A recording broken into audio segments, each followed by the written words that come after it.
These days, Audi's range is an automotive smorgasbord consisting of just about every flavour of car imaginable.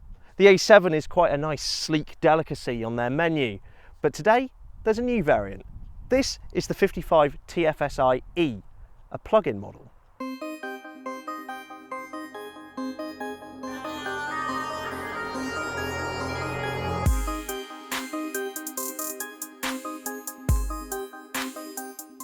So this is the A7 55 TFSI E, and for those of you who don't speak fluent Audi, the 55 relates directly to its power output. In this case, it's 326 brake horsepower, 273 pounds-feet of torque. TFSI is talking about the 2-litre petrol engine under the bonnet. E relates to the electrical system of this car, which is a 14.1 kilowatt-hour battery, and Quattro means that it has all-wheel drive, although this is actually a new variant of the Quattro all-wheel drive system that can switch to front-wheel drive exclusively for ultra efficiency, but then in the blink of an eye go back to all-wheel drive when the traction is required. Being a hybrid, in the second filler cap you'll find access for a Type 2 charger, which charges at 7.4 kilowatts and takes about 2.5 hours to get a full charge. We've seen up to 28 miles on electric power alone. You can also plug in a 3-pin socket for emergencies, however a full charge from zero takes 7 hours. In terms of efficiency, this hybrid system claims 134 miles to the gallon and 46 grams per kilometre of CO2 in terms of emissions. There's also a performance advantage from having the immediate torque of the battery on board, which gives you a 0 to 62 time of 5.7 seconds. A nice feature of this hybrid platform is that you can actually cruise in pure electric mode at speeds of up to 84 miles per hour. Wrap all of this clever tech in Audi's handsome design language and you've got an attractive proposition indeed.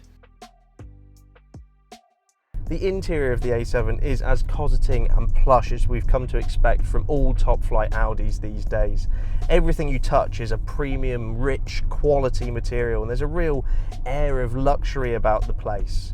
There's also this solidity to it. Everything feels really well built, well thought out. Clearly a lot of time, effort and energy has been put into the ergonomics and the placement of buttons, and it has that typical German sense of over-engineering to it.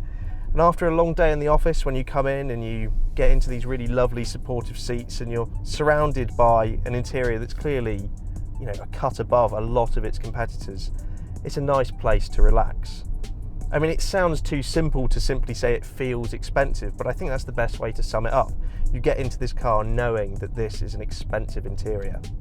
This space is full of interesting design, premium materials. I mean, there's not a stitch out of place in here, but it's also chock full of technology. The A7 comes loaded with standard equipment, things like rear reversing camera, wireless phone charger, cruise control, but the crowning glory of its standard equipment is this dual screen Mmi Infotainment System. The upper being a 10.1 inch display, the lower being an 8.6 inch. And the reason for having these two dual screen displays is whenever you have quite an advanced infotainment system, you end up having lots of menus, lots of things to display, and you've got to squeeze that all onto one screen. The way this Mmi system works is it breaks it down over two. It means that this lower screen that plays a supporting role can provide an ever morphing situation of buttons tailored to the exact menu it's in. It's pretty ergonomic to use and can be read at just a glance, but it also features something called Haptic Feedback, which is a bit like what Apple did on the iPhone 8. You see, the iPhone 8 didn't have a physical home button. It had the appearance of a physical home button, but when you pushed it, it felt like a real button. And that's exactly what this does. Through a series of vibrations and resistance and actually an audible noise, it tricks you into thinking you're pushing a button. So actually, without glancing away, you can feel for some of the controls that are there, and you know when you've pushed a button, instead of blindly stabbing away at a screen. Audi A7s are also equipped for level 3 autonomous driving. However, the laws in the UK haven't quite caught up with autonomy yet, and so those features lay in wait for the day they do. Now, this particular car is actually an early production model that we've managed to get our hands on, and that means its specification actually doesn't quite match up to what will be offered in the UK. But one pack that has been optioned that will be available is the Comfort and Sound Pack.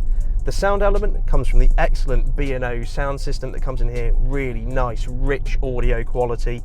But also, the touchscreen now facilitates a 360-degree camera. Well, whilst that's not really anything new, it makes it really easy to park such a big car in tight spaces. And I love this sort of virtual mode that allows you to see a 3D model of the car in the space where you are, to see how close you are to obstructions or curbs. And it's just a really nice and quite impressive thing for passengers to look at. Now, typically with fastback cars, or sportback as Audi likes to call them, you do lose some headroom thanks to that dramatically sloping roofline. And that is the case here, you do lose some. But generally speaking, you still happily fit 2 adults in the outermost seats. Headroom isn't too much of a squeeze, and actually there's loads of legroom to stretch out on long journeys. The middle passenger, as usual, does draw the short straw. This being an all-wheel drive car, there's a sizable transmission hump through the back. But generally speaking, those rear passengers can just relax, sink into their seats a little and enjoy the ride. In fact, this car's even optioned with 4-zone climate control. Practicality is something that extends into the boot with quite a sizable 535-litre cargo capacity. Now that is more than what you'd find in a BMW 8 Series Gran Coupe. Though I will say you do lose some space to the little suitcase of cables you have to carry around with you in this car. It would be nice if there was some underfloor storage or some sort of cubby to hide those away. Plug-in hybrids can sometimes be seen as a bit of a compromise, and again, compromise treated as a bit of a dirty word sometimes, but not in this case at all. This car benefits from all of the great things of an electric vehicle, the silent driving, the way you quietly glide out of your space and it creates this zen-like atmosphere in the interior. It's a very relaxing and eco-friendly way to travel. 0 emissions as you cruise along, and it really fits with the character of this car being a really cosseting, relaxing place to be. And of course the instantaneous torque from the battery is really useful when you need to pull out of a junction or make a fast overtaking manoeuvre. Now, as you might expect, this car has a series of selectable modes for its hybrid drive system.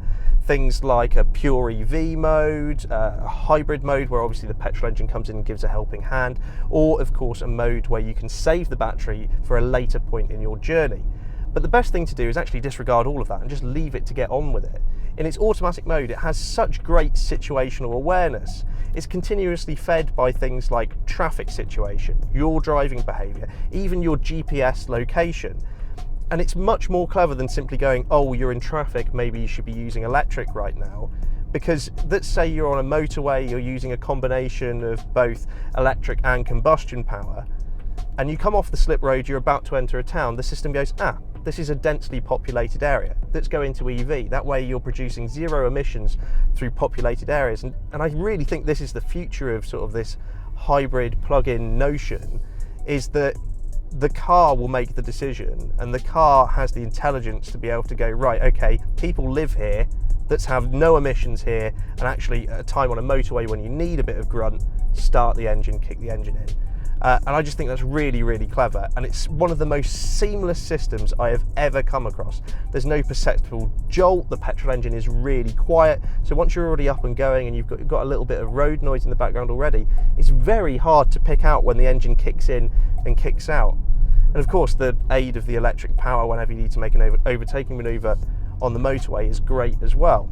It's sort of the best of all worlds.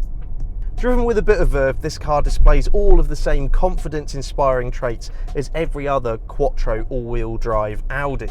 There's a really nice, secure, grippy feeling in all weathers that this car gives you, to give you just so much confidence in the chassis beneath you. It really has the ability to hang on strong through fast sweeping bends, and it feels like nothing's ever too much fuss for it. It's that signature planted feel that Quattro has become known for, and despite this new system flitting between front and all-wheel drive, for all intents and purposes from a driver's perspective, it behaves exactly like an all-wheel drive Audi should. However, I will say the A7 is not the most engaging car to drive. There's a general lack of feel through all of the controls, and you feel a bit disconnected from what's going on beneath you. I mean, don't get me wrong, the steering's nice and precise, and like I said, that all-wheel drive confidence the car has is great. You can cross country really quickly in this car. But generally speaking, there's not much for the enthusiast here. The car feels like it could sort of get on with all of this without you, and you're merely the passenger. And I appreciate a lot of Audi customers are looking for that. They're not looking for pure driver engagement. And I guess if you are looking for something more involving to drive, well then maybe something from the BMW stable would suit you better. Now the Audi A7 is a lovely thing to just sit back, relax and let the miles tick on by. But there is something that jars with that luxurious, opulent feel, and that's actually the ride. This being an S-Line car, it sits 10mm lower to the ground and has stiffer suspension for greater resistance to body roll through corners, which is great.